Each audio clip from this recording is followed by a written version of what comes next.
Assalamualaikum warahmatullahi wabarakatuh. Salam sehat selalu adik-adikku semuanya. Pada kesempatan kali ini saya akan membahas tentang fungsi permintaan penawaran pada ilmu ekonomi manajerial. Oke, kita akan flashback dulu. Bagaimana sih rumus fungsi permintaan penawaran? Ya. Rumusnya kita ingat P min P1 dibagi P2 min P1 sama dengan Q min Q1 dibagi Q2 min Q1. Oke, kalau misalnya ada soal seperti ini, misalnya ada soal P ya, P sama dengan 120, kemudian Q-nya dapat 60. Oke. Kalau misalnya ada soal seperti ini, bagaimana cara mengerjakannya? Cara mengerjakannya yaitu kita cari dulu titik koordinatnya ya. Titik koordinatnya berarti kita di sini ada 0,120, berarti ini menjadi Q1, P1. Oke. Nah, untuk yang di sini 60,0 itu menjadi Q2 dan P2. Oke, diperhatikan ya. Berikutnya adalah kita tinggal masukkan ke rumus P min P1. P1 nya berapa? 120. Tinggal kita bagi P2 nya 0 min 120 sama dengan Q min 0. Q2 nya berapa? Q2 nya 60 min 0. Jadi di sini bisa kita ringkas P sama dengan 120 dibagi min 120 sama dengan Q dibagi dengan 60. Nah, berikutnya kita tinggal kalikan silang. Caranya adalah 60P sama dengan di min ya, ini masih belum sama dengan terus min 60P min 120 dikali 60 itu berapa? 7.200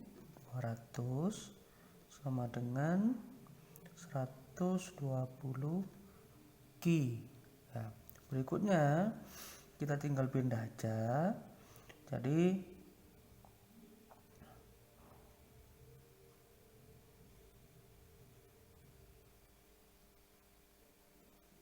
60P sama dengan 7.200 min 120 Q. Berikutnya ya, 60 ini kita pindah ke bawah ya. Jadinya berapa? P sama dengan 7.200 dibagi 60 jadi berapa? 120 min berapa? 2 Q. Nah, kalau misalnya kita mau cari fungsi Q-nya bagaimana ya? Kalau misalnya kita cari fungsi Q-nya ya tinggal ganti aja. Jadi 2 Q sama dengan 120 min P. 2-nya taruh di bawah kayak ini. Jadi ini berapa? Q sama dengan 60 min 0,5 P ya. Oke, ini hasilnya adik-adik ya. Nah, ada yang cepat, artinya adik-adik tidak perlu menggunakan rumus ini, tinggal kita buat seperti ini. Nah, ini cara yang cepat ya. Cara yang cepat itu adalah tidak usah pakai rumus. Caranya adalah 120 ini ya, P sama dengan 120 tinggal dimasukkan saja 120, kemudian dibagi 60 taruh di sini. Hasilnya berapa? 2Q. Ya, sama? Cepat kan? Kemudian kalau misalnya kita mau merubah Q bagaimana caranya? Q sama dengan 60. 60 dari mana Pak? Dari sini. Sama. Q-nya kemudian dibagi 120 jadi 0,5 P. Hasilnya sama dengan ini kan? Nah, ini adalah fungsi permintaan. Nah, bagaimana kalau fungsi penawaran, Pak? Kalau misalnya fungsi penawaran, ya kan, misalnya ada contoh kasus seperti ini, soal, ya,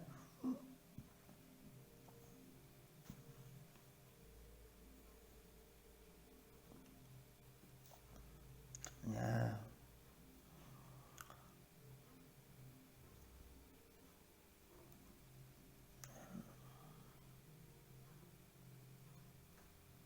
Oke, ya kan. Kalau misalnya ada fungsi penawaran seperti ini, kira-kira bagaimana caranya? Nah, kalau usah pakai rumus, kita langsung seperti ini, ya. Kita langsung ini bagaimana caranya, Pak? P sama dengan 30 ya, plus.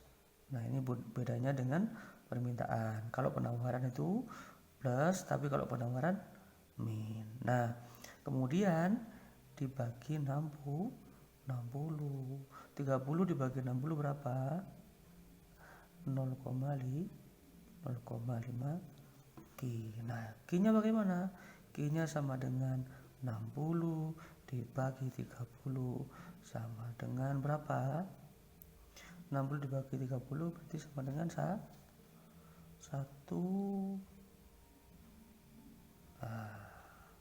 Oke. Begitu ya. Gampang ya. Oke. Nah, sekarang kita lanjut kepada ekonomi manajerial. Nah, kalau melihat pada fungsi permintaan ini, ya kan, kalau misalnya kita aplikasikan kepada toko roti misalnya. Jadi, adik-adik misalnya punya toko roti, kemudian dengan harga 120, maka laku 60 ton, ya kan, kita anggap 60 ton, ya kan. Nah, kalau misalnya, ya kan, kalau misalnya dari 60 kita naikkan menjadi 100, ya kan, pada fungsi permintaan ini, ya, P sama dengan 120 min 2 Q. Nah, kalau misalnya kita tambah kuantitas produksi kita menjadi 100, ya. Nah, kalau misalnya kita tambah menjadi 100 berapa akhirnya? Ya. 2 kali 100 berapa? 200 min 120. Jadinya berapa? Jadinya min 80. Maka kurva permintaan itu akan berubah, ya. Akan berubah, ya. P, oke. Kita gambarkan. Misalnya di sini 120, yang awalnya di sini 60. Oke. Kita anggap titiknya di sini, ya. Pada saat harga kuantitasnya jumlahnya kita tambahkan menjadi 100, ya, misalnya di sini, maka harga itu akan menjadi turun menjadi 80. Oke. Nah, oke. Bukti lagi, kalau misalnya kita tunjukkan pada kita rubah yang awalnya pada fungsi permintaan, kita rubah pada fungsi penawaran seperti apa? Nah, pada fungsi penawarannya di sini kan ada fungsi penawaran P sama dengan berapa? 30 plus 0,5 P, ya. 0,5 Q. Nah, kalau misalnya Q-nya kita rubah menjadi 100, ya. 0,5 dikalikan 100 berapa? 50. Ditambah 30 berapa? 80. Sama kan hasilnya? Oke. Nah, artinya apa adik-adik? Bahwa kita sebagai seorang manajer, pada kondisi strip paribus artinya apa? Kondisi di mana kebutuhan konsumen tetap, selera tetap, pendapatannya tetap, harga barang lain tetap, ekspektasinya tetap, maka meskipun kita menambah kuantitas produksi, maka pada akhirnya ya kan, omset kita akan tetap. Kenapa? Karena harganya berkurang. Yang awalnya jadi 120 menjadi 80. Ya.